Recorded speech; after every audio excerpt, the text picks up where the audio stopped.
Sound check, 1, 2. All right, good morning. Before we begin today's service, there are one little typo in the service. The prelude is going to be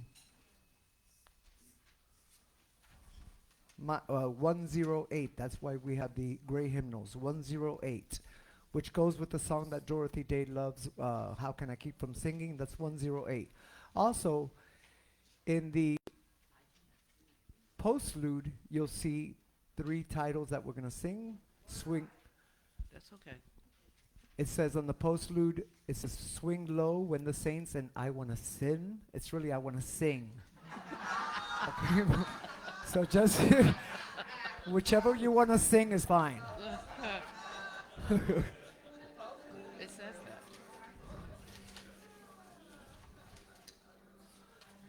So this is just an instrumental version of This Land Is Your Land because Dorothy Day really loved a lot of Woody Guthrie songs and Joan Baez.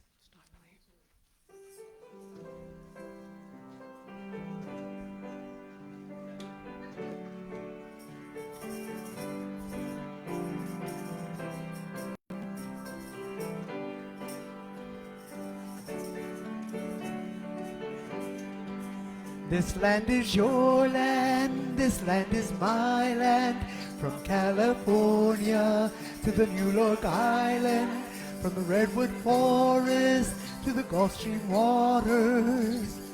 This land was made for you and me. This land was made for you and me. This land was made for you and me.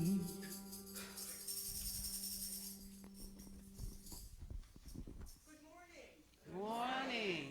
And welcome to All Faiths Unitarian Universalist Congregation. My name is Susan Meissner, and I am your worship associate this morning. Turn the mic up. There you go.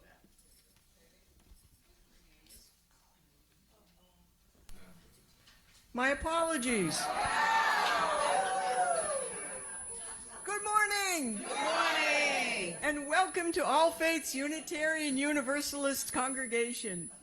My name is Susan Meissner, and I am your worship associate this morning. It is my great pleasure to welcome you to our service today. Here at All Faiths, you will find a diverse and inclusive spiritual community where we welcome people with many beliefs. You can bring your whole self, your full identity, your questioning mind, and expansive heart. We have more than one way of experiencing the world and understanding the sacred. No matter who you are, wherever you are on your spiritual journey, and no matter whom you love, you are truly welcome here. Amen. Is anyone visiting for the first or second time? Ah, with us today. To learn more about All Faiths, please see our membership co-chairs, Carol Latino or Dottie Mayall, after our service. The battery's dead. Okay, new battery. To learn more about All Faiths, please see our membership co-chairs, Carol Latino or Dottie Mayall, after our service. You may find them at our Welcome Center just behind the folding doors. And you may also visit our website, allfaithsuu.org. Now, we have several announcements today. Firstly, I'd like to ask everyone to please silence your cell phones or any other electronic devices that you may have brought with you. Okay. Secondly, I would like to ask Kevin Halesworth from the Southwest Voices Choir to come. He has a small announcement. Good morning, All Faiths. Good morning. I hope everybody's doing well. For those that are celebrating Veterans Day on Tuesday and you're a veteran, happy Veterans Day. Thank you for your service. December is coming quicker than we think. On December 6th, though, we're going to welcome the holidays down at Metropolitan Community Church just down the street. It's our 32nd holiday concert. Woo-hoo. I've been fortunate to be the director of that group for the last 20 years. Indeed, Am I indeed. getting older? Heck no. There's a poster that's hanging back by the table where the coffee is. So when you go get your coffee later, take a look at it. It says here that we have a dinner and show on December 6th, which is a Saturday, and the dinner begins at 5:30 and the show is at 7. If you just want to go to the show up at the door, and that's fine. But dinner, you need a reservation. To help out in our economy, we've kept everything the same as it was for the last 3 years as far as getting tickets and the cost. Everything remains the same. For a single person with dinner and show, it's $40. That's dinner and show. You can't go to McDonald's for $40, okay? And couples are $75. Even though it says 45 and 80, don't worry about that. We're only taking cash or checks. No, we're not doing Venmo and that stuff, but it's all going to be good. You will enjoy the show. Carol, would you stand for a moment, please? Thank you. Turn around. Carol's going to have tickets for the next 3 weeks, okay? That's tickets for dinner and show need to be purchased by the last Sunday of November, which is Thanksgiving weekend. Carlos will also have tickets. Carol sings with the chorus. Carlos does Tropical Storm, and here, of course, okay? You'll enjoy it. I thank you very much for your time. Enjoy the rest of your day. Thank you. Okay, thank you.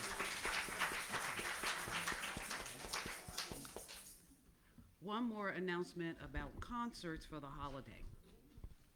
How many of you remember Joseph Brower? Okay, so Joseph will also be in concert here. It's a fundraiser for All Faiths, and it's on December 12th at 6 p.m. It's always a romantic evening. The lights are dimmed. You get to sit close to whoever your sweetheart is, or just imagine one. And maybe they may appear soon. Anyway, it's always been a very magical and romantic evening. I've come for the last 2 years, and I would like to invite you all to remember. And Regina has already told me, make sure you announce it, Albie. So I'm announcing it, because otherwise Regina put me on a committee. And I'm already on too many. So anyway, December 12th is 6 p.m.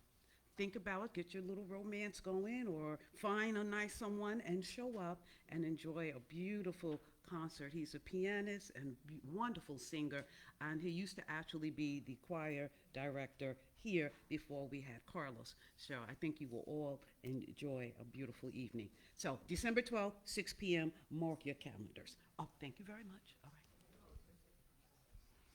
David Donovan has a very brief announcement.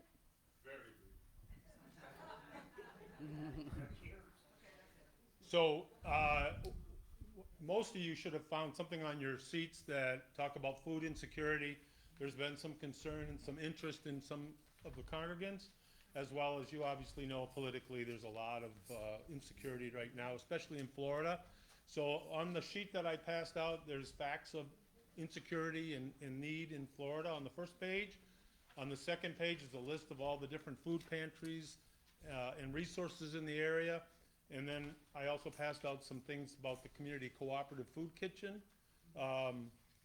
So I'm not looking to be chairman of anything again, but if you guys want to do an outreach, whether it's a food drive, whether you want to get a group to donate time at the food, they have a soup kitchen as well for homeless people. Whatever you guys want, if you're interested, come see me or Lewis. I guess Lewis we'll get something going if you're interested, but I wanted to put it out there for you to consider. Thank you. Thank you. Thank you. Okay. Next announcement, we need as many volunteers as possible to come to All Faiths next Saturday, November 15th, to help with the fall cleanup. We need the people who make the dirt to vacuum it up. And lastly, very lastly, the office is closed until Wednesday. Okay? Now, Also, you will find some extra announcements on the back side of your order of service, and please look at the bulletin board in the social hall because there are a number of things to sign up for that you may enjoy. Now, I'd like to ask everybody to please rise in body or spirit as we sing together hymn number 361, Spirit of 361, Enter, Rejoice, and Come In.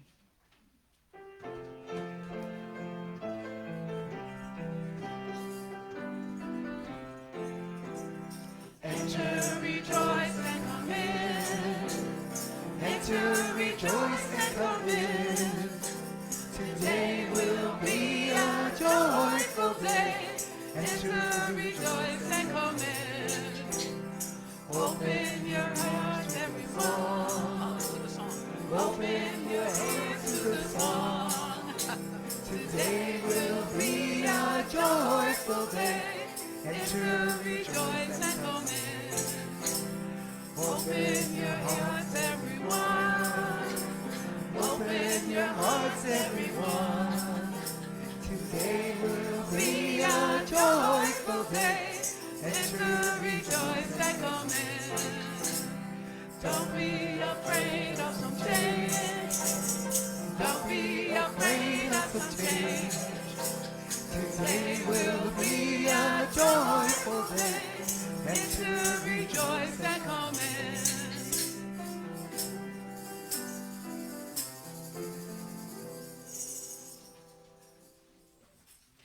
Now I'd like to ask Judy Alberta to come forward and light our chalice this morning.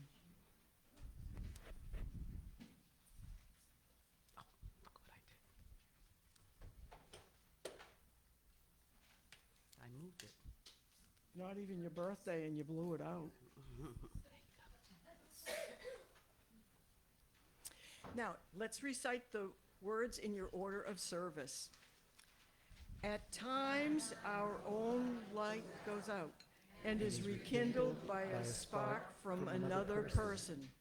Each of us has cause to think with deep gratitude of those who have lighted the flame within us. In the glow of that gratitude, we have gathered today. And now I'd like to ask Sharon to come up.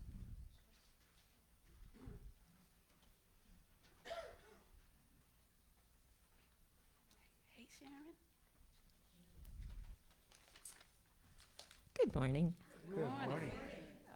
I'm Sharon Heinrich. I'm the director of the Children and Youth Program. Today, we have a wisdom tale, another Aesop's fable. He wrote a lot of them. And this one is called The Heron.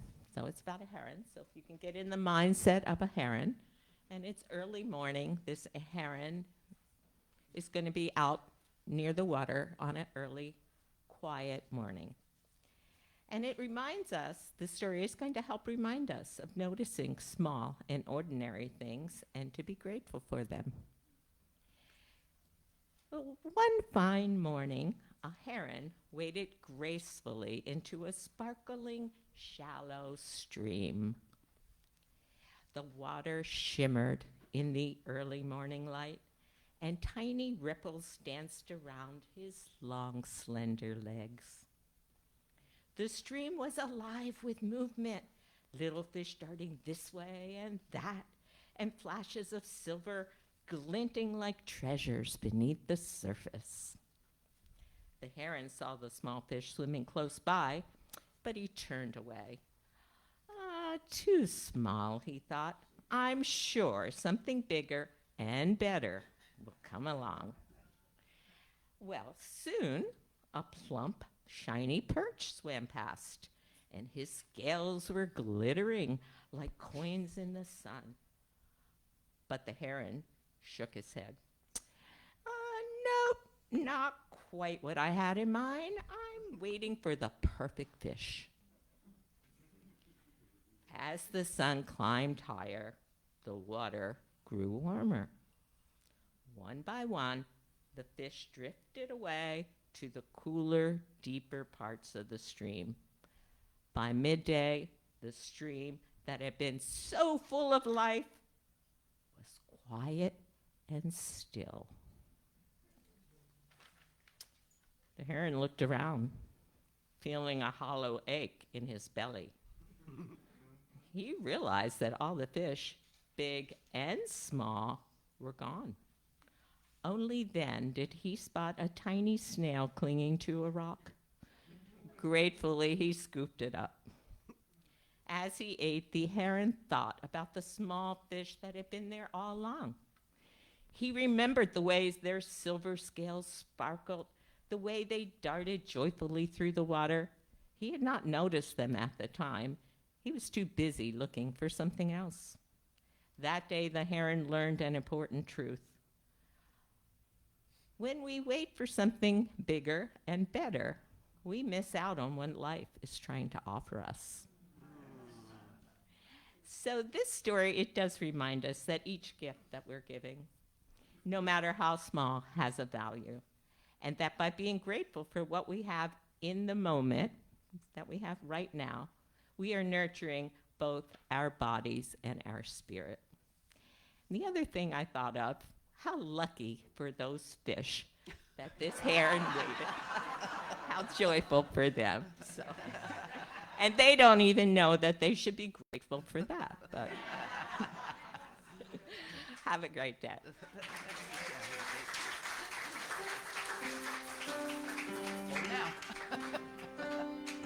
Go now in peace, go now in peace. May the spirit of love surround you everywhere, everywhere you may go. Beautiful, beautiful. Ours is a spiritual community where we find and value our connections. You are now invited to recall the names of persons or places you are holding in your hearts, either as a source of concern or cause for celebration. As you feel moved, please come forward to share briefly and kindle a flame.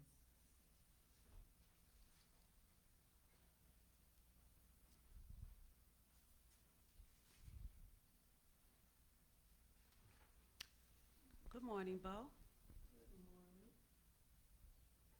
Good morning, y'all. Morning. Today, I'd like to kindle a flame for a sibling, a Sangha's spiritual sister, who is having a really rough time, and she could use a little more joy and hugs in her life, even if it's just virtual. Thank you. For your dear friend, spiritual sister, I'll light it for you. Lots of hugs and love for her. For them. Eileen. Good morning. Morning. I'm Eileen Moran, and our daughter Jenny, whose birthday happens to be today, got the news that her immunotherapy that she's been struggling with for a year did not work. And so she is having a lot of big decisions in front of her as to what the next step will be. And she can't, as we all know, she can't get the test done that she needs until December. So she's got a long period of just really struggling with not knowing how to feel. So please hold her in your hearts. Behold Jenny in our hearts. That's my middle name, by the way. Let me hug you. Hold still. For your baby girl. Laura?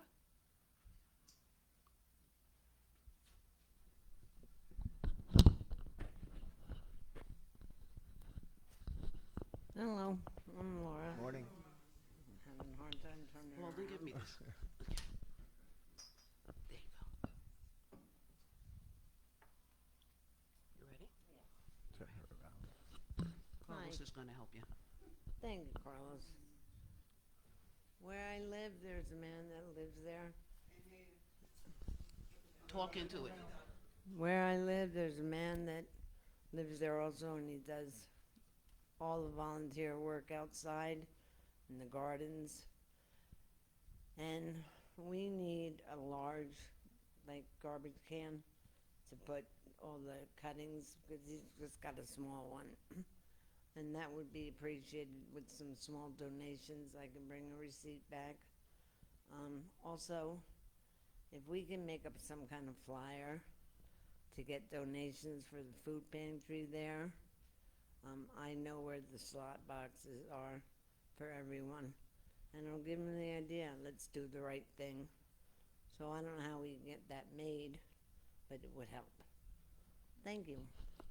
Thank you, Laura.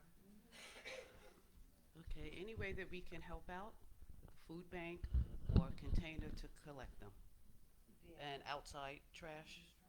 Yeah, just one that, and just a flyer, so We- they can decide if they want it or not. Yeah, we need a box and someone to pick it up, Okay, but, that would be great. all right. The only way I can get people to do something, I brought 2 large bags of food today. Okay. So good neighbors is basically what she's sharing with us, that we can be good neighbors with her community. And Laura's over in the summit, so maybe we can help out. If anyone wants to donate or help out, you can see Laura.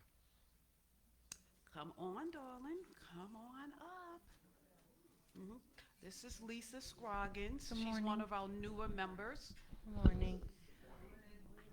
I just wanted to light a candle today, a kindled flame for all the people that we know and love who have lost food benefits. And I'm thinking of, specifically Carl, our nephew who has lost his food benefits. He's in big trouble. My goddaughter Raven, who just had a baby, she lost her WIC benefits. And for all the people who we know and love in all the places where they've lost food benefits, it's just a travesty.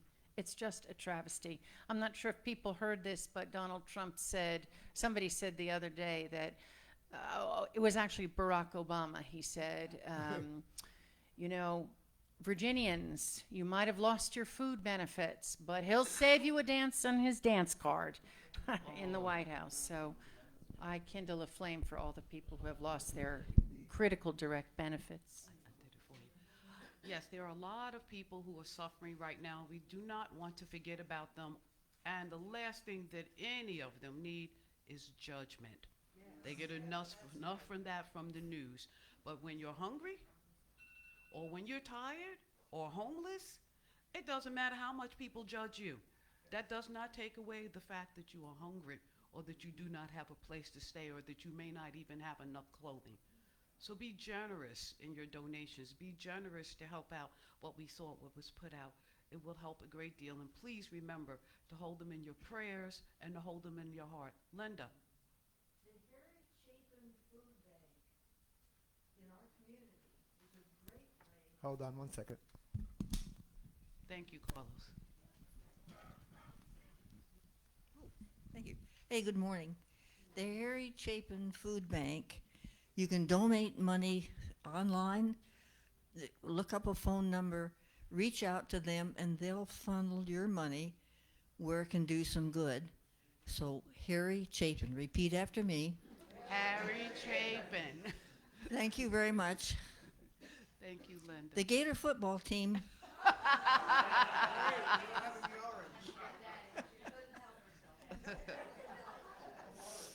We need some good thoughts. It's been an unhappy football season so far, but the basketball team's looking really good. So. Yes, absolutely. Absolutely. Repeat after me. Harry Chapin. Okay. Nicole. Good morning. I'm Nicole Racine. I'd like to light 2 candles. One for Joyce Wimay and one for Regina. Okay, so for you do it. If you don't know, Joyce got tangled up with her dog, fell over and cracked a front tooth. Had to have oral surgery. And Regina is getting beautification. And all of us women and some men know all about the beautification. So beautification, I can see better because now my eyelids are not covering up my eyes. So Regina will come back, and we're going to act like we don't know that Albie didn't say it. So anyway. Yes, it's a typo. Frank. Yes, and maybe you can expand on this, but All Faiths congregation was extremely well represented last night at the Quality Life Center Gala, and the evening had an opportunity to celebrate their founder, and maybe you could share a few more thoughts on that. Thank you. Okay, so I'm going to light the candle first, and I will share a little bit about the Quality Life Center Gala. Last night we showed up and showed out. Everybody was dressed up so absolutely beautiful. There were evening gowns, there were cocktail dresses, there was beautifulness all around. There was bow ties, David, and we were just fabulous. And if you do not know, Abdul Haq Muhammad is the founder of Quality Life Center, and he was the keynote speaker last evening. So he came back to Florida, Fort Myers, from Virginia with his wife, Olivia. It was a beautiful evening, and he had a lot to share. He was a bit long-winded, but that's okay, because I get like that too. I understand. People that are used to standing up and talking, if they don't have a script, which I don't have now, so I'm going to start backing up and just say, it was a fabulous evening. The donations, I actually participated and bid it. I waved my little bid flag, and then I won, and they were like, what's your number? And I wanted to scream out someone else's number, but I had to say it was mine. So we got some tickets to the Florida rep. There was another one no one bid for, but I thought David and I were conniving, but it didn't work. There was a yacht. It can hold 30 people, and it was $10,000 to lease. So David and I were trying to think of how we could get 10 people really quick to contribute $1,000, and then we were going to charge all of our friends, mostly all faith members, to get on board with us and have dinner and dance around. But alas, it didn't happen. However, I will not forget about that. And maybe one day we will return to our own service auctions, and such things will be for our major fundraiser. I know we used to do that in the past. But anyway, Quality Life Center is doing well under the leadership of Julian Ramirez and the staff that are there. The children danced, and they danced, and they danced. They had their little tutus on, and they were fabulous. And they had people who started when they were 4 or 5 years old that are now parents themselves. So the alumni came, and they shared their experiences. And there was this one part, you know, Mr. Muhammad is he's not even as tall as I am. So he's a short man. But he calls up 3 gentlemen, or 4, that were alumni. And they're all standing around him, and there's a little Mr. Muhammad in the middle, and these 4 guys around, and he's turning around and looking. But he said, I remember when I used to be when I was taller than all of them. And one of the guys said, yeah, and he patted him on the head and touched his nose. And he reminded Mr. Muhammad, that's what you used to do to us when we were small. So it was a reunion of sorts.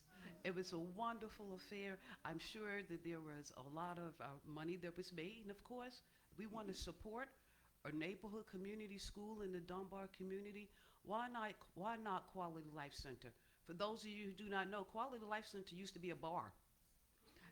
Yeah, it was a bar, and it wasn't one of the best bars. And during the crack epidemic, that area was hit hard. But there were some gentlemen here in Fort Myers, Florida, that saw it differently. They purchased that building, and look at it now. They have contributed and made a difference in the lives of so many children and even in the community.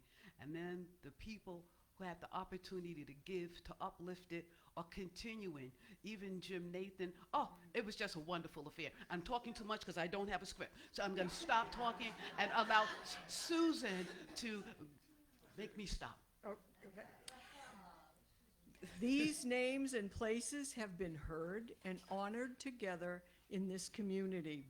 Alongside these, we know are certain joys, sorrows, and gratitudes that remain private and unspoken. Those, too, have a rightful place here. We light this final lamp for all of you and for those at home who carry joy, sorrows, and gratitudes.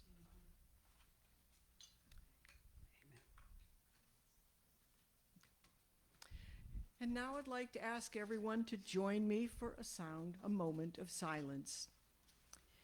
In the unity of the Spirit, in the sanctity of this gathering, let us quiet ourselves as we settle into a brief meditative moment, a time when we can each listen to that still, small voice within and prepare our hearts and our minds for today's service.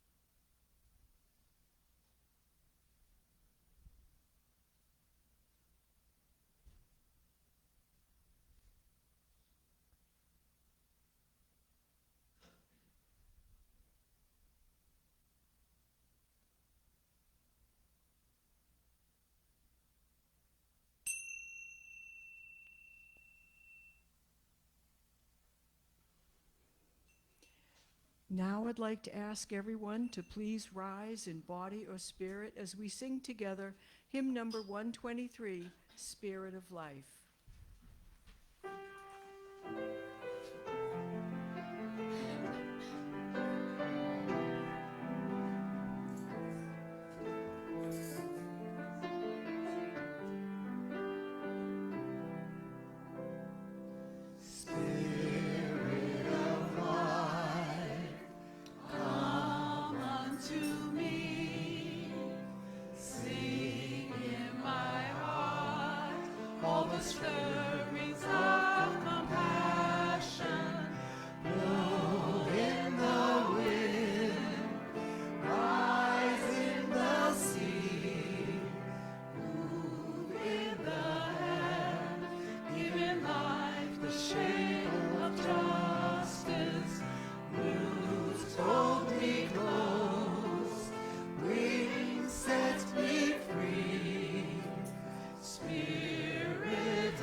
We must have the script. We must have the script. Otherwise, I'll talk and I will not say what I'm supposed to say. All right, our opening words for today. Before I say them, I will like to say greetings to all of you. Good morning, all faiths, visitors, friends, brothers, sisters, family, siblings. It's good to see you all. Our opening words are in the form of a prayer today. It's for those who came before us, and this is by Reverend Michelle Collins.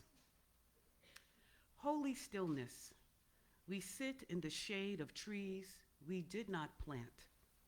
We speak with voices shaped by languages we did not create. We breathe free air that others died to protect. Every freedom we exercise, every opportunity we pursue, every moment of safety we enjoy carries the fingerprints of those who came before us. We remember ancestors of blood and choice, known and unknown, who endured hardships we can barely imagine so we might inherit possibilities they can only dream of.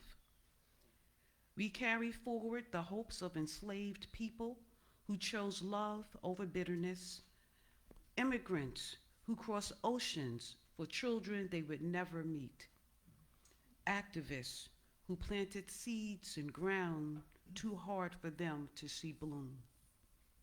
Their struggles live in our bodies, their dreams in our daily choices, their unfinished work in our hands. May we honor their specific sacrifices, not through nostalgia, but through action, not through guilt, but through gratitude that moves our feet toward justice. Help us, dear one, become ancestors future generations will thank, planting trees whose shade we will never rest under, fighting battles whose victories we won't live to see, and loving this world forward with the same fierce hope that brought us here. May it be so. Amen. And Ashe. Amen. I invite you to please rise and bow to your spirit as we sing our congregational hymn, number 108. 108, My Life Flows On, an endless song. Also a favorite of Dorothy Day's. How Can I Keep From Singing is the melody. My Life Flows On, an endless song, number 108.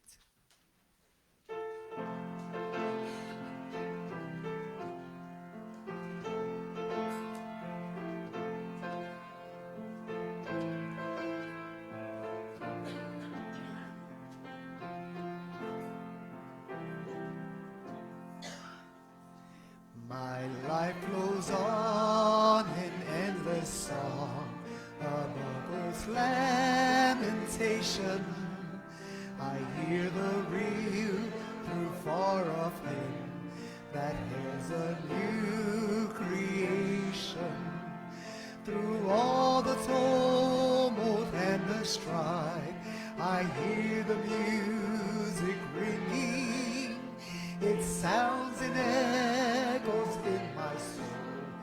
How can I keep from singing?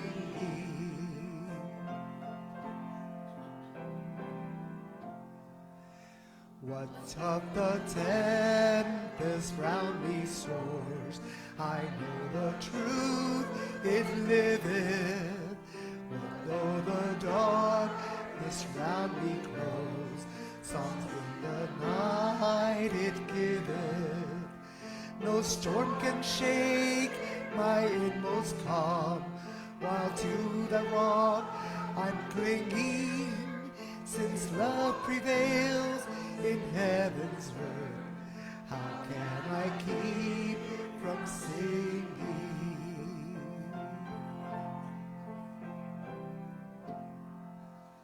When tyrants tremble as they hear the bells of freedom ringing, when friends rejoice both far and near, how can I keep from singing? To prison cell and dungeon vile, our thoughts to them are winging. When friends by shame are undefiled, how can I keep from singing?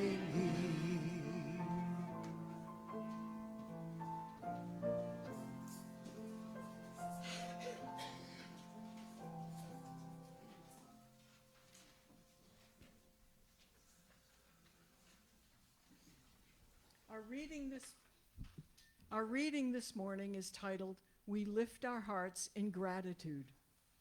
We lift our hearts in gratitude for the gift of life and praise the faithfulness of those who went before and set a pattern of excellence.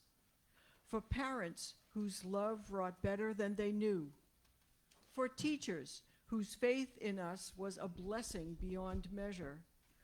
For friends whose uncalculating acceptance remains an evergreen memory. For those whose challenges have stirred us to new resolve and occasionally new heights. For all these known to us and the host of unknowns of whose trust we are the beneficiaries, we raise the ancient toast, L'chaim, to life. May we find in these moments together a blessing of peace and renewal, that we may return to the daily round with the calmness and strength adequate to our need. So may it be. Choir. Amen. Ashe. The guys. Girls on the second, guys. This one.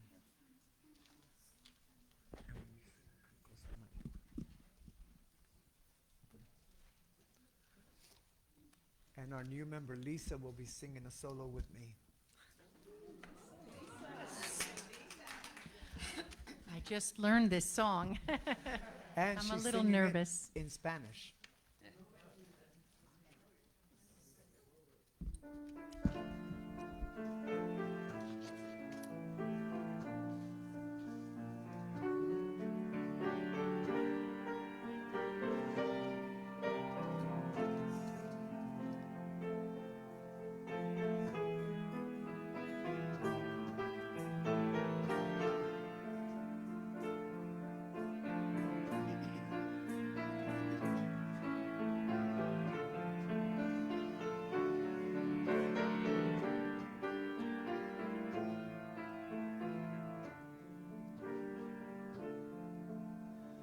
When the poor ones who have nothing still are near, when the thirsty pass the cup, water to share,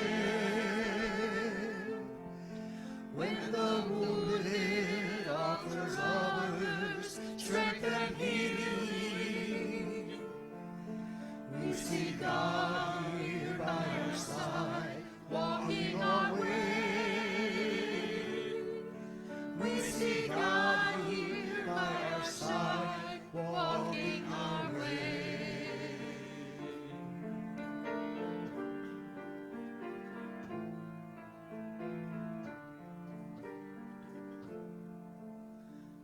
Cuando el pobre nada tiene y aún reparte, cuando alguien pasa sed y agua nos da, cuando débil a su hermano fortalece,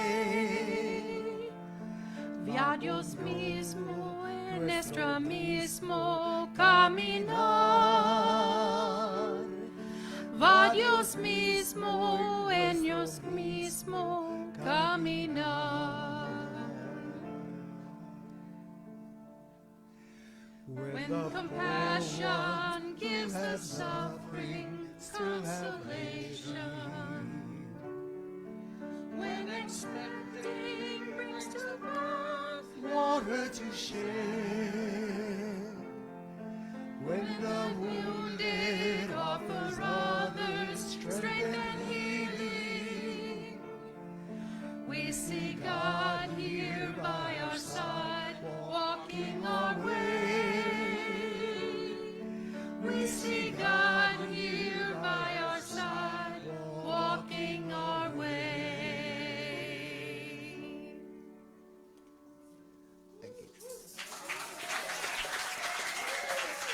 We didn't realize that we did the first one again.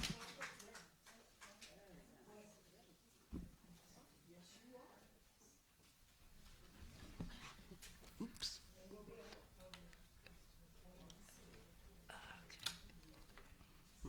I was so impressed with the choir.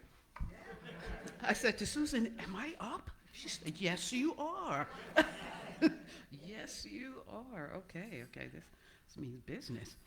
All right, that was absolutely beautiful. Thank you, Carlos. Thank you, choir.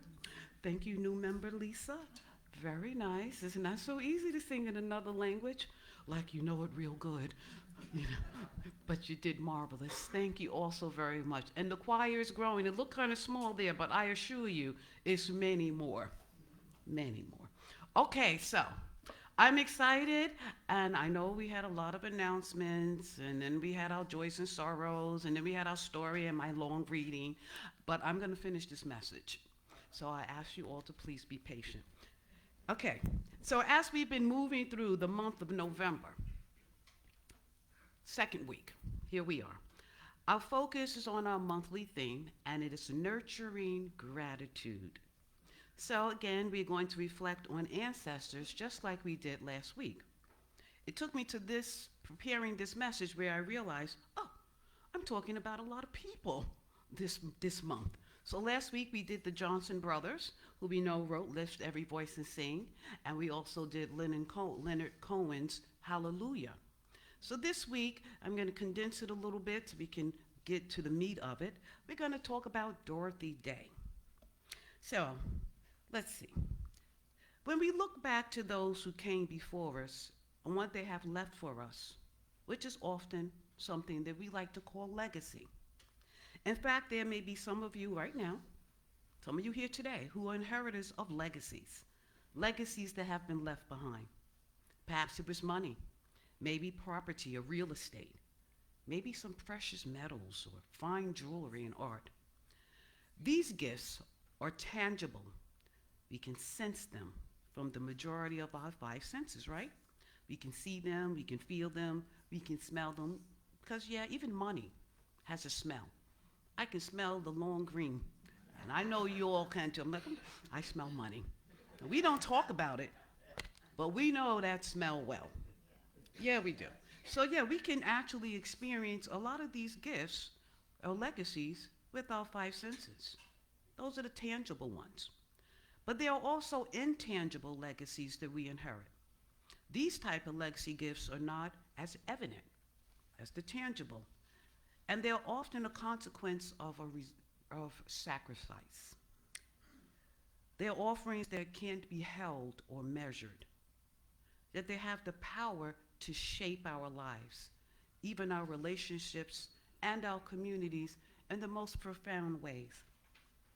They're often are rooted in presence, a deep sense of spiritual purpose and meaning.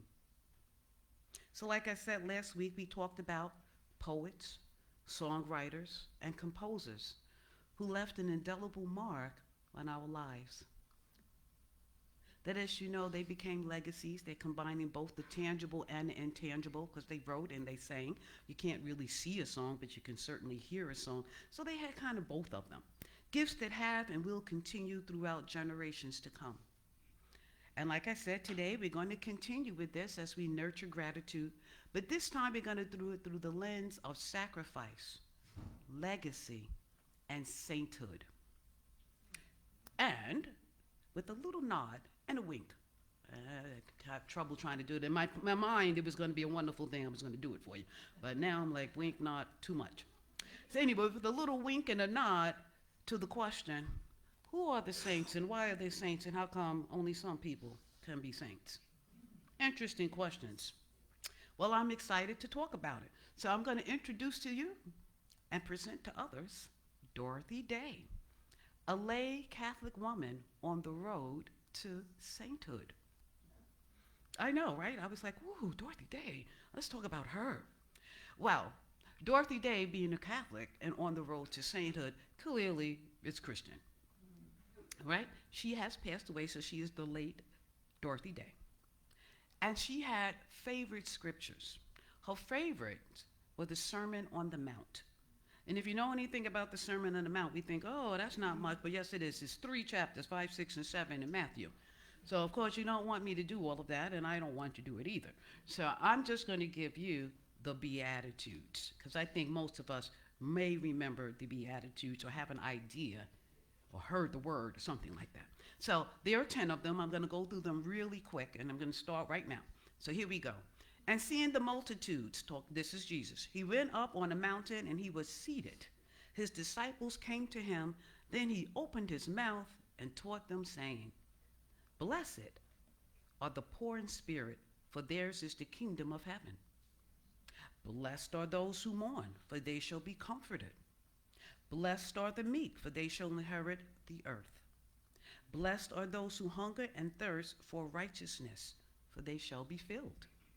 Blessed are the merciful, for they shall obtain mercy. Blessed are the pure in heart, for they shall see God. Blessed are the peacemakers, for they shall be called sons and daughters of God. Blessed are those who are persecuted for righteousness' sake, for theirs is the kingdom of heaven. Blessed are you when they revile and persecute you and say all kinds of evil against you falsely for my sake. And lastly, rejoice and be exceedingly glad, for great is your reward in heaven, for so they persecuted the prophets who were before you. Dorothy Day's favorite scriptures. Now, not long ago, in fact, it was made through August, the many of us here at All Faiths participated in a group study on Karen Armstrong's book, 12 Steps to a Compassionate Life. And when I'm reading over these Beatitudes, I said to myself, these Beatitudes point towards a life of compassion. But what I didn't share with you was the rest of Dorothy's Sermon on the Mount favorites. I'm just going to give you a couple of highlights that are also in there after I gave you the Beatitudes. So this is what else is in the Sermon on the Mount. How to apply the laws, how Jesus relates to it, how to get into the kingdom of heaven. And these we all are familiar with. The Lord's Prayer, and of course, the Golden Rule. All of that smashed right there. First book of the New Testament. Just tells you how to be. So, the Golden Rule. We should be familiar with that one because that's the one we all know about. Do unto others as you would like others to do unto you, or even the opposite is also true. Do not do to others what you do not want done to you.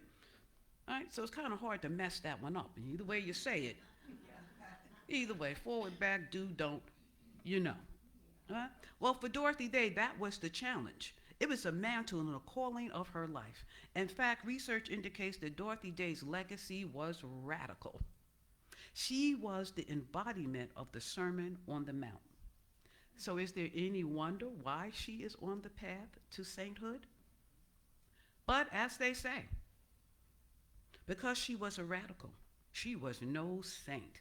In fact, she was a disruptor. She did not fit in how many of us envision a saint to be. But for Dorothy, it was never about perfection, which is a problem with Americans. Yeah, you could give an amen to that because you know it's the truth, right? Perfection. But it's she knew, don't strive to be perfect. Instead, strive to stick to your commitments, to uphold justice, mercy, and peace. That's what she was looking for. Later for being perfect. Let's see how well you're doing with justice. How well are you demonstrating mercy? How well are you walking the life of peace? Some things that I believe we Unitarian Universalists can relate to, as we say here every Sunday. What do we say? You can bring what? Your whole self. What else? Your full identity, your questioning mind, and your expansive heart. So I invite you to expand your heart this morning and imagine living the life of an activist, maybe living the life of Dorothy Day. So here we go. You are an activist, an active activist. You're about 30 years old. And you realize that you are becoming a person of faith. What? A person of faith. And the faith that called you is Catholicism. I know people go, no. Yes. That's the one that Dorothy, when she got 30 years old, suddenly, somehow or another, Catholicism kind of spoke to her. And it was a profound conversion for her. Born in 1897 and embracing Catholicism in 1927. Now we're seeing that after finding her faith, that she would back down from her life of activism. But no, not Dorothy. Her life became a living commentary on the Sermon on the Mount. Dorothy's legacy is radical. She embodied that Sermon on the Mount lifestyle, and she is on the path to sainthood. Prophetic fidelity she had to justice, mercy, and peace. She underwent that conversion in 1927, and her life was transformed, and her activism became a spiritual vocation. My friends, Dorothy did not have to leave her life of activism behind. Instead, just 6 years later, after she became a Catholic, she went on and co-founded the Catholic Worker Movement. That was in 1933 with a gentleman by the name of Peter Morin. And they created a network of houses of hospitality, farming communities, and a newspaper that is still running today. So think about that. 1933, her little newspaper is still going strong, the Catholic Worker Movement. Absolutely. Dorothy left us a legacy a legacy that is one of voluntary poverty, pacifism, and radical hospitality, all rooted in the gospel's call to love your enemies, to feed the hungry, and resist evil and nonviolence. That's Dorothy.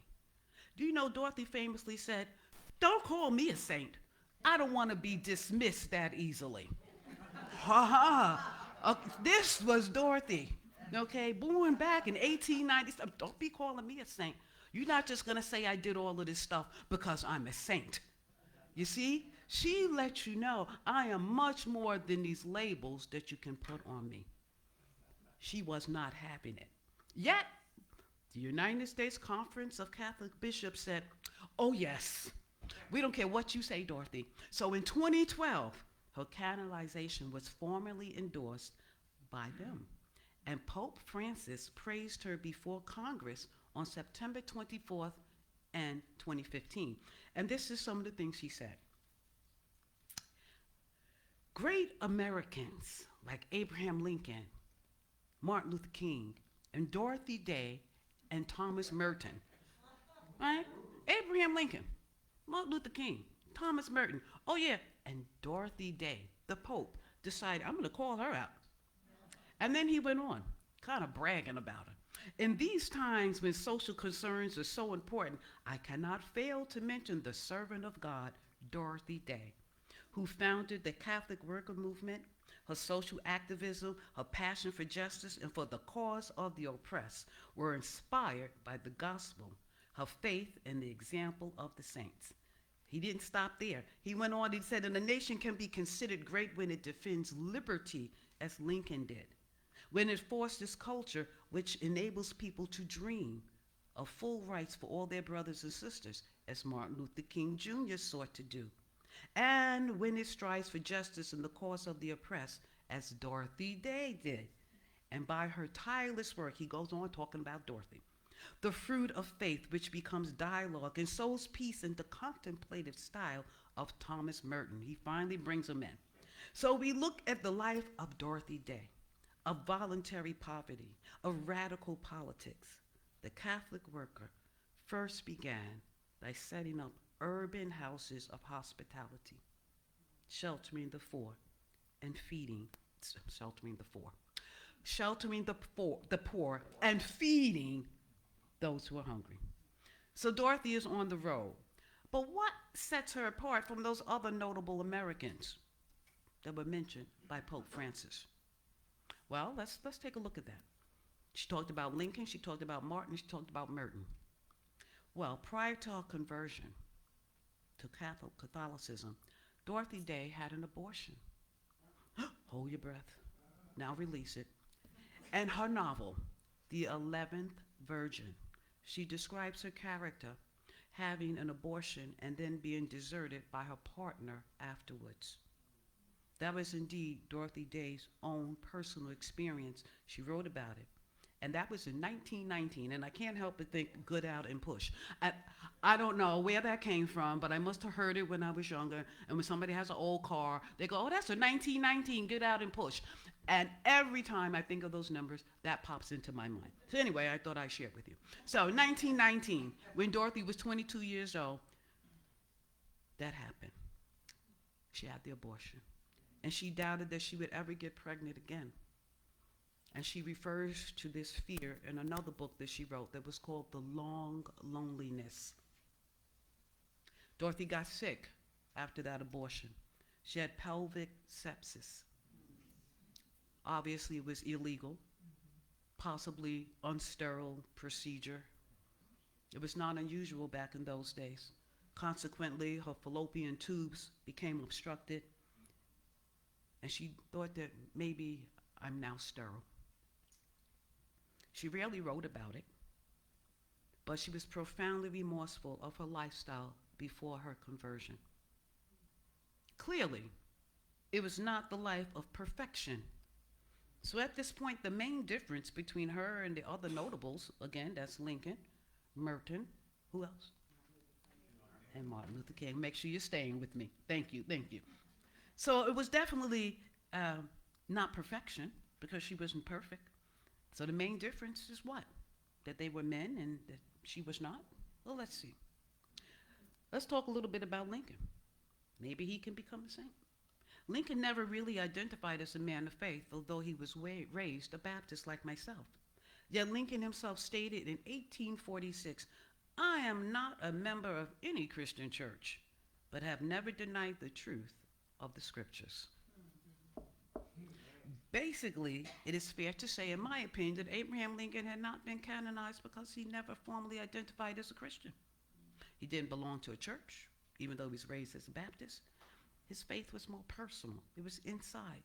It was maybe a little ambiguous. So, according to historical documents, his faith was constantly evolving. But that was not the case with Martin Luther King. According to Premier Christian News, the question of why Martin Luther King Jr. isn't a saint is complex and subjective. You see, although he is widely recognized for his contributions to the civil rights movement, his advocacy for nonviolence, resistance, some argue that his personal feelings, such as marital infidelity, could disqualify him from sainthood, but not an abortion. Don't let me stop. Okay. However, others believe that his life work can demonstrate his commitment to God and his mission, making him a saint in the eyes of many. Thus, there is an ongoing debate, all kinds of discussions about the nature of sainthood and the standards that defined it. And that was the things that I used to wonder about. Being brought up as a Baptist, I used to hear Catholics talk about saint this, saint that, and I say to myself, all of God's children are saints. I don't understand what this is all about. That was my thought, because the Baptist churches do not recognize saints that way. So I don't know about you. When I read that, talking about the discussions and the dialogues, I thought, well, what discussions? What dialogue? What are they talking about? The legitimacy of sainthood. It can depend on the lens you're looking through, in my opinion. And officially, if we're thinking about sainthood, there are three lenses that I want to talk about really quick. Historical lens, theological lens, and the communal lens. So let's talk about it in the Christian tradition, Catholics, Orthodox churches. Sainthood is a formal process called canonization, and it involves stages: venerable, blessed, and finally saint, with miracles and heroic virtues as key criteria. The Catholic Church sees this as spirit-guided discernment, not just human decision-making. However, there are a few more steps before you even reach venerable. Now, we want to talk about the Protestants, which is non-Catholic Christians. Many reformers rejected the idea of a special class of saints. Instead, they emphasized, as I was taught and as I believe, that all believers are saints in the biblical sense because they are set aside by God. And then we have the historical roots. Yeah, I'm getting the amens from, Wayne's father was a preacher, so Wayne knows when to say the amen and the yes and everything. Yeah, he was a PK. Historical roots. Early Christians honored martyrs and holy figures. They did this locally, often at the tombs where they were buried. But over centuries, there was a grassroots recognition. It became a little bit more formalized, and that's what began the canonization process. Surprise, surprise. All right? Now, this process is supposed to reflect a deep human impulse to lift up exemplary people whose lives actually embody the sacred and inspire others. But there is a broader view. Christianity and many traditions honor saint-like figures. Bodhisattvas. I'm not saying it right. Okay. Bodhisattvas in Buddhism, Tzaddikim in Judaism, and Sufi saints in Islam. Each tradition wrestles with the same question. And what is that? How do we recognize and remember those who embody holiness? So we're all trying to figure this out. Who should be a saint? Who's not a saint? What makes a person a saint? How come Dorothy can be a saint and Martin Luther King can't be? So what are these questions? Who is more godly? Who is more holy? Who would really know that answer? Exactly, God. So we need to stop doing that to each other. Oh, you're better and you're worse. That's not so good. So is it legitimate who gets to be a saint or not? Theologically, for some, sainthood is divinely conferred and confirmed by miracles.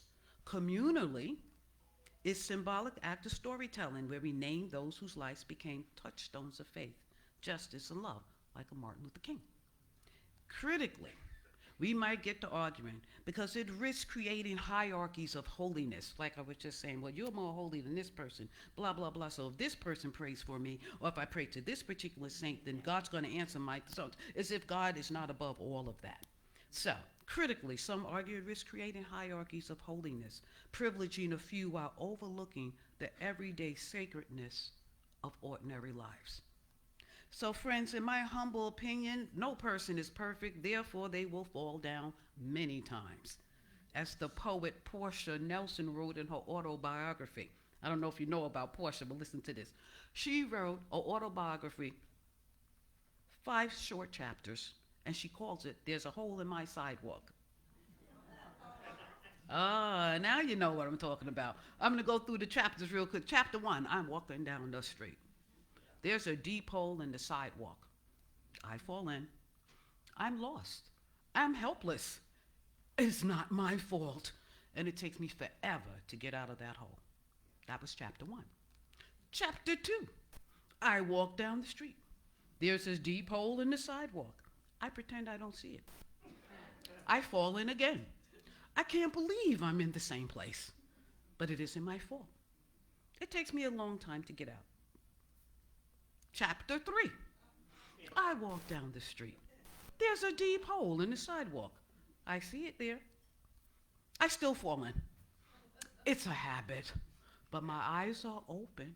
I know where I am. This time it is my fault, and I get out immediately. Chapter 4, I walk down the street. There's a deep hole in the sidewalk. I walk around it. Ha! Chapter 5, I walk down another street. Okay. Oh, what is that? That's a lesson in life, right? You just minding your own business. Bloop, I'm in the hole. I know that hole is there. Bloop, I'm in the hole again. What is this? Why is this happening to me? That's how we learn and grow. You know, when things are just constantly given to you, then you see somebody else who seems to be struggling, we might start judging them. They need to find a hole. You stop that judging. That's what will happen. So yes, MLK found and fell in a hole in his lifetime, as we all have. But what about Thomas Merton? I didn't talk about him. I think he should qualify, right? I don't know if you know who he is, but Thomas Merton, he has actually, it has been discussed by scholars and Catholics alike. Thomas Merton should be a saint because he was a highly influential figure in the church. He wrote extensively about spiritual and social themes, and there are several reasons why he might be a saint or might not. Well, you know, to become a saint, one must live a life of heroic charity, which is his writing suggests he did not fully embody. There were at times his life were a little controversial, especially when he had the nerve to explore Buddhism philosophy later in his life. Yeah, and there are accounts of Merton's life that suggest he may have committed mortal sins, which could disqualify him from sainthood. Okay, yes. So yes, Merton, he found some holes and he fell in them too. But he was a monk, a Trappist monk, a Catholic religious order of cloistered monastics. Cloistered.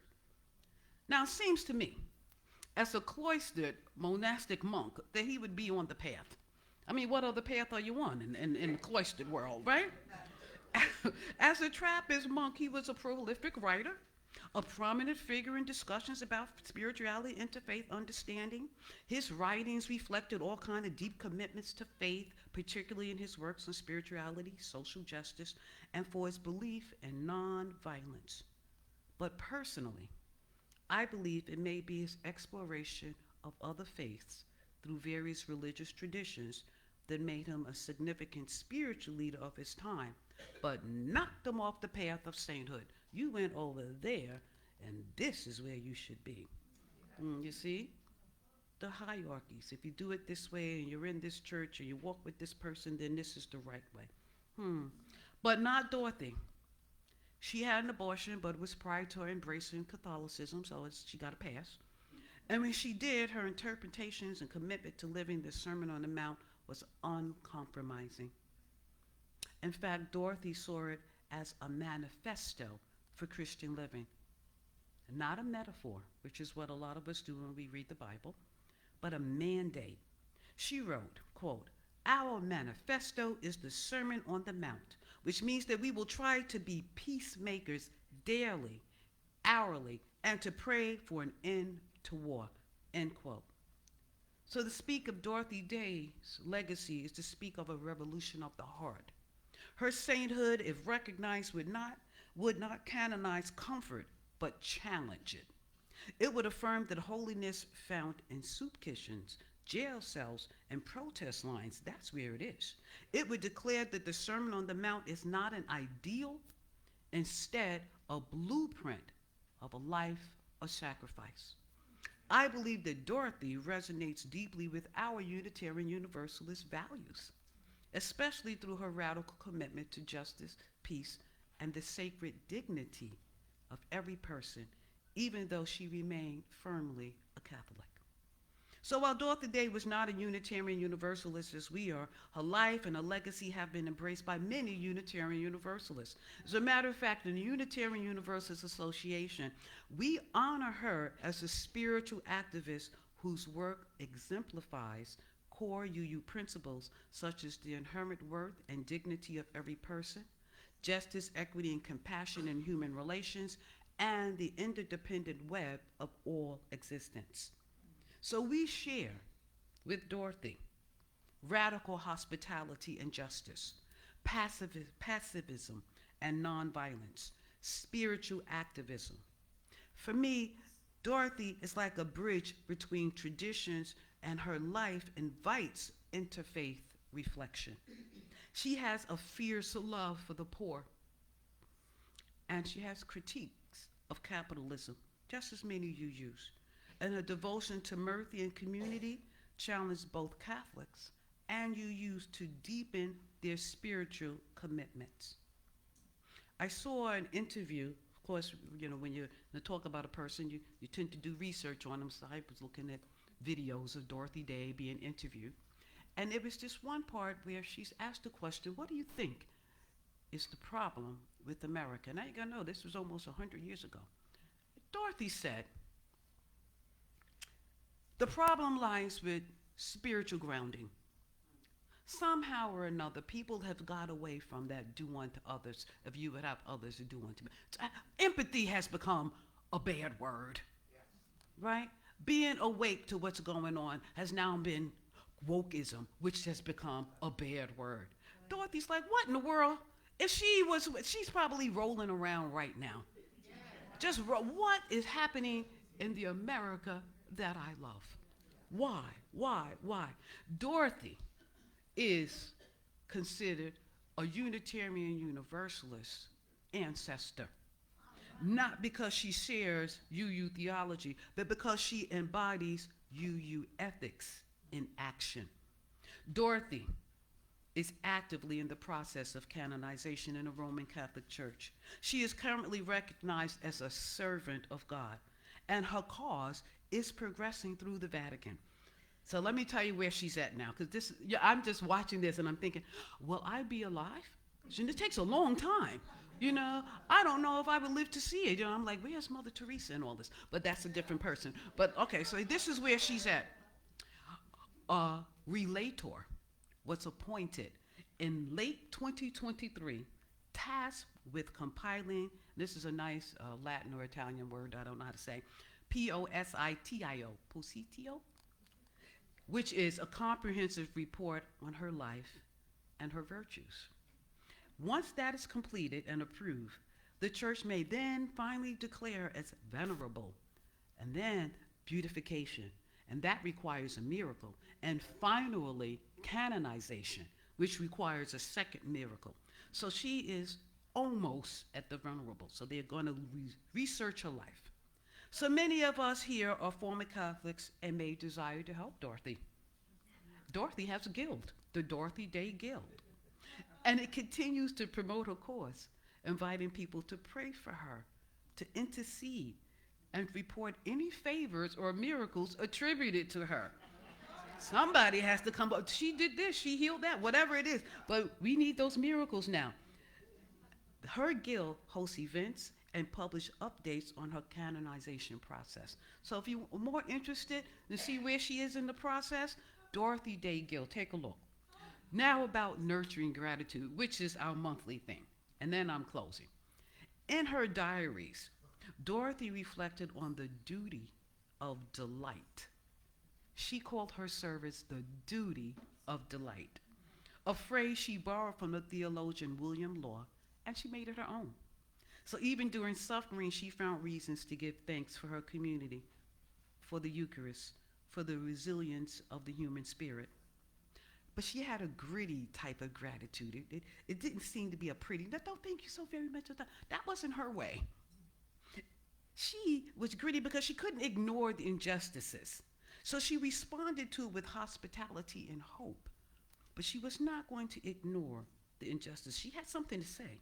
She saw Christ in the broken and the breaking, and her thankfulness was a form of resistance to despair. Resistance to despair. Sometimes we think we should be all giddy, but Dorothy was like, oh, no, I'm grateful that I can still fight the good fight. That was her way of showing gratitude. I can still fight. Dorothy's life and legacy are intangible gift, one that continues to nourish the moral imagination and spiritual courage of countless people across generations and traditions. My last words are from Dorothy. Quote, people say, what is the sense of our small effort? They cannot see that we must lay one brick at a time, take one step at a time. A pebble cast into a pond causes ripples that spread in all directions. Each one of our thoughts, each word and deed is like that. No one has a right to sit down and feel hopeless. There's too much work to do, end quote. Dorothy was not alone, and neither are we. Neither are you. We can all be in that number. Isn't that so? When the saints come marching home. May it be so. Amen. And I say.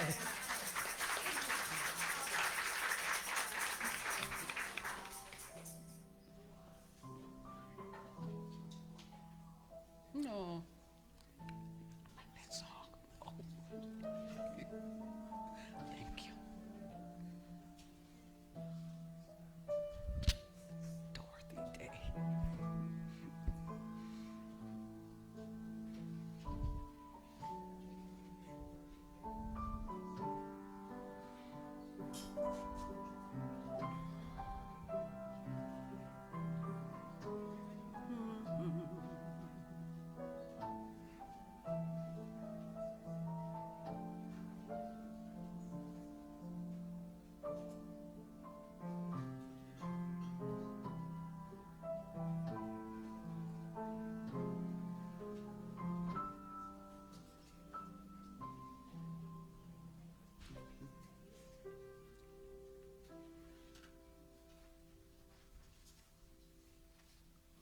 Thank you, Carlos. That was very pretty. Thank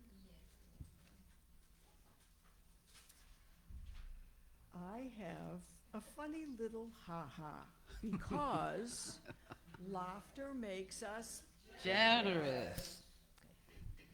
Now think. What kind of a key has 2 feet? What kind of a key has 2 feet? A turkey. Thanksgiving is coming. I couldn't resist. Wait, I'll add to that. I'll add to that. What 2 keys do not open doors? A monkey and a donkey. All right, go.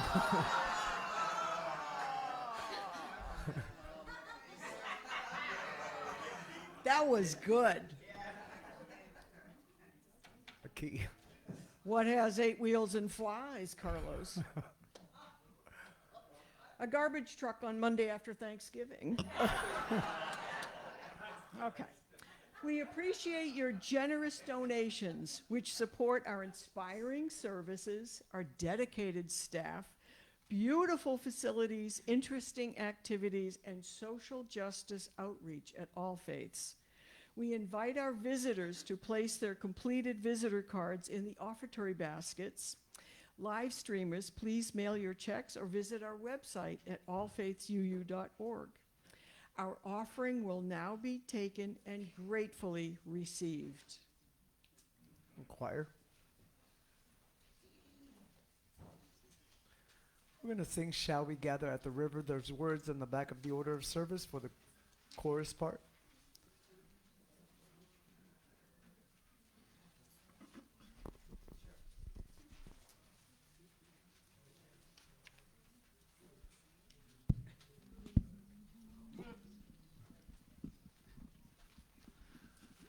Remember the women do the red part.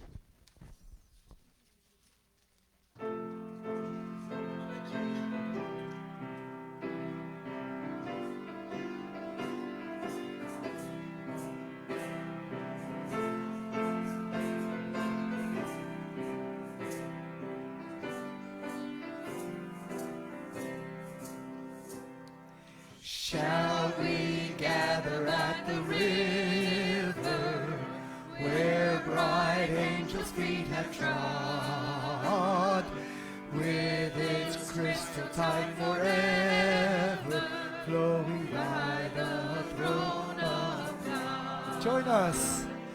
Yes, we'll gather at the river, the beautiful river. Gather with the saints at the river that flows by the throne of God.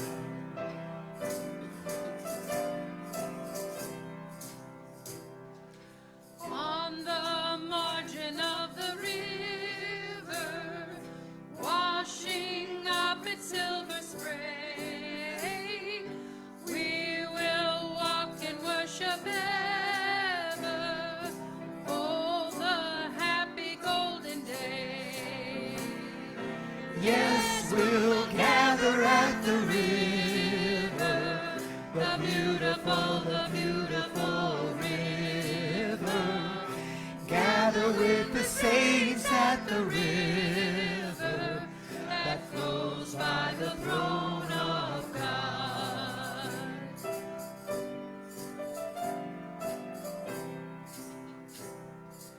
Here we'll reach the shining river, lay we every burden down. Grace our spirits will deliver and provide our road and ground. Yes, we'll gather at the river, the beautiful river. Gather with the saints at the river that flows by the throne of God.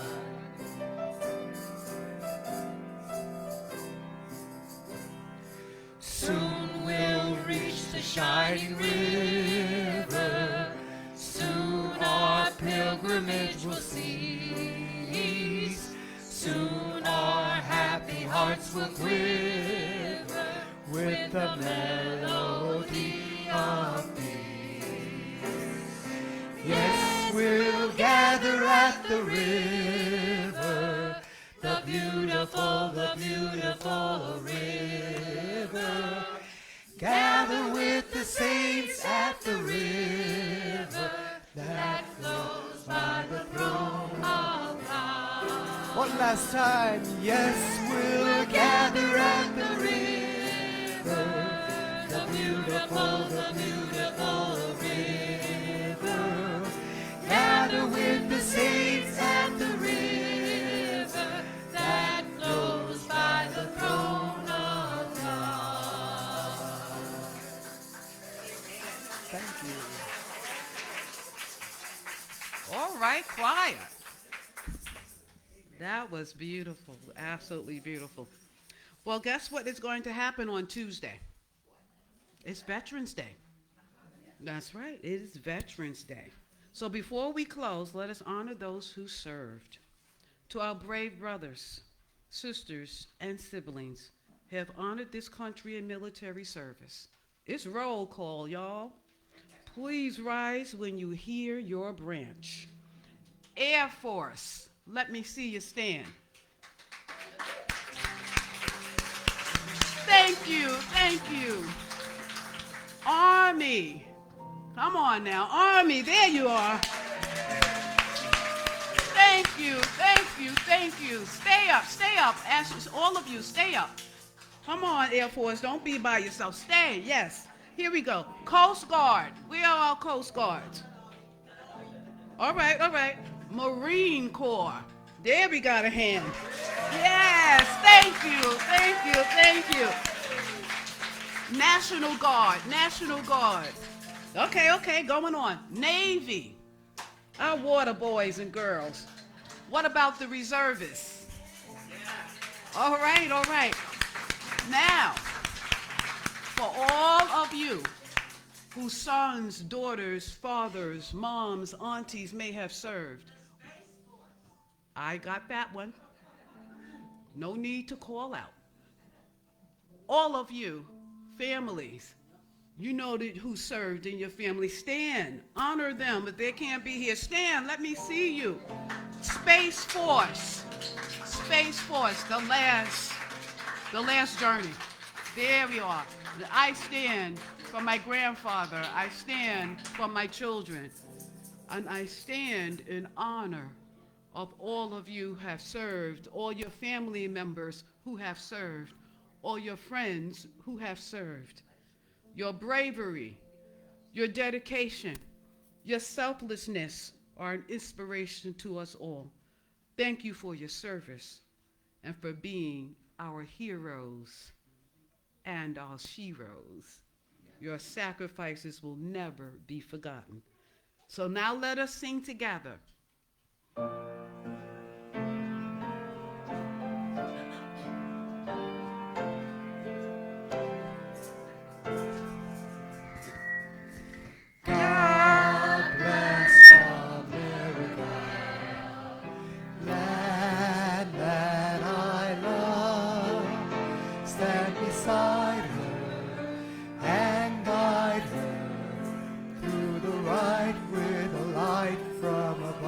From the mountains to the prairies to the oceans, white with foam, God bless America, my home sweet home. God bless America, my home sweet home.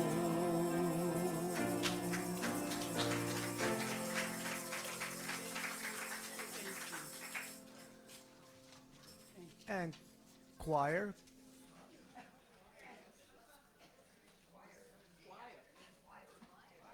We're gonna have fun.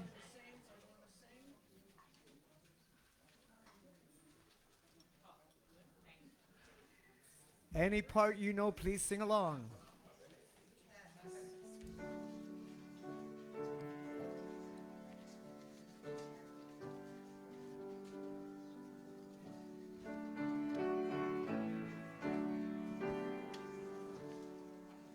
Swing low, sweet chariot, coming forth to carry me home.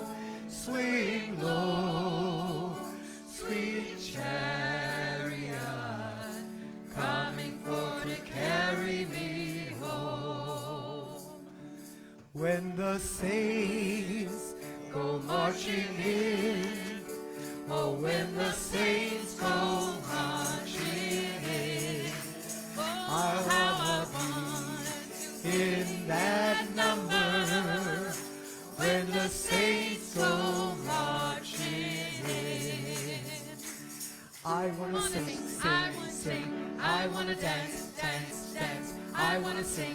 I wanna dance, hallelujah. When those gates are open wide, I'll be standing by your side. I wanna sing, I wanna dance, hallelujah.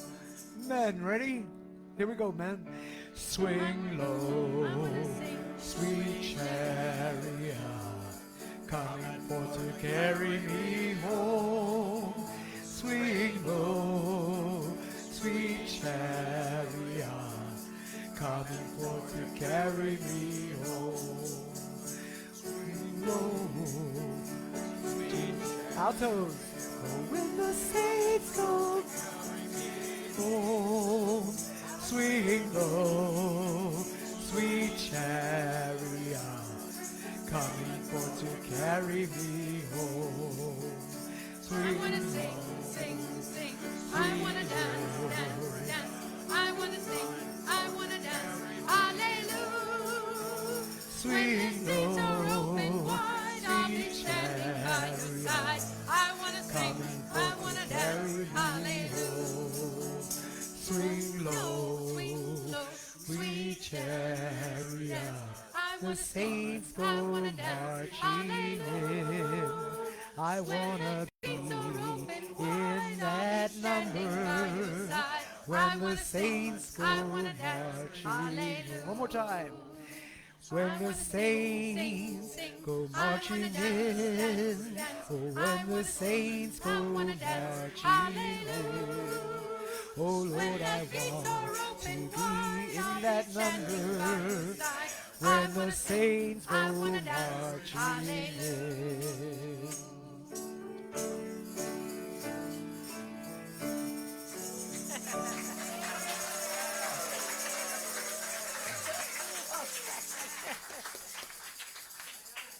Yes, we have about 7 members missing. It'll be a full choir when we're all here.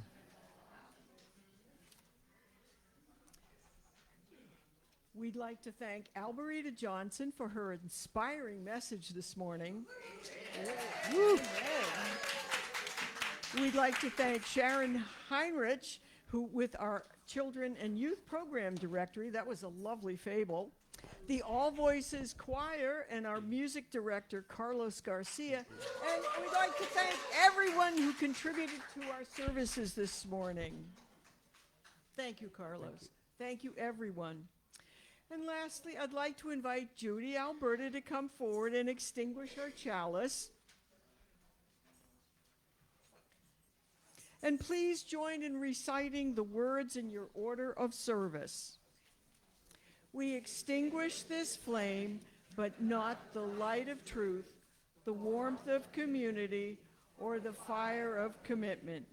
These we carry in our hearts and out into the world.